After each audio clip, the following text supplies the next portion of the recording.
বাংলা ভোটের মুখে শুভেন্দু ও বিজেপি নেতাদের মিথ্যা ধরা পড়ে গেছে, আর তাতেই এই বিধানসভা ভোটে বিজেপি পার্টি বিরাট বড় ধাক্কা খেয়ে গেল। শুভেন্দু এবং বিজেপি নেতাদের যে মিথ্যা ধরা পড়ে গেছে বিধানসভা ভোটের মুখেই, তাতেই এই বিধানসভা ভোটে বিজেপি এবং শুভেন্দু অধিকারীর বিরাট হার হতে চলেছে। তো চলুন এই ভিডিওটি ধৈর্য ধরে শেষ পর্যন্ত দেখুন যে বিধানসভা ভোটের মুখে শুভেন্দু এবং বিজেপি পার্টির কি মিথ্যা ধরা পড়ে গেল, তাতে এই বিধানসভা ভোটে বিজেপি এবং শুভেন্দু অধিকারী কত বড় বিপদে পড়ে গেছে। এই ভিডিওটি শেষ পর্যন্ত দেখলেই প্রমাণ পেয়ে যাবেন।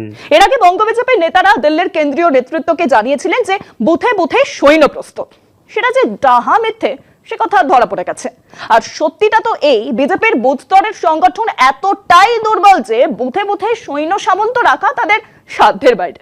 কদিন আগে বিজেপির কেন্দ্রীয় নেতৃত্বের কাছে ধরা পড়ে গিয়েছিলেন রাজ্যের নেতারা। বুথে বুথে সৈন্য আছে বলে দাবি করেছিলেন সুকান্ত শুভেন্দুরা, কিন্তু কেন্দ্রীয় নেতৃত্ব বিষয়টা খতিয়ে দেখতেই ধরা পড়েছিল জালিয়াতি। রাজ্যের নেতারা যাদের সৈন্য বলে দাবি করেছিলেন তাদের অধিকাংশই বিজেপির কর্মীই না। আবার রাজ্য বিজেপির দাবি করা এই সৈন্যদের কেউ কেউ ছিলেন তৃণমূলের লোক। সব মিলিয়ে সুকান্ত মজুমদারের বিজেপির সেবার মুখ পুড়েছিল। তার বারবার রাজ্য বিজেপির ব্যর্থতা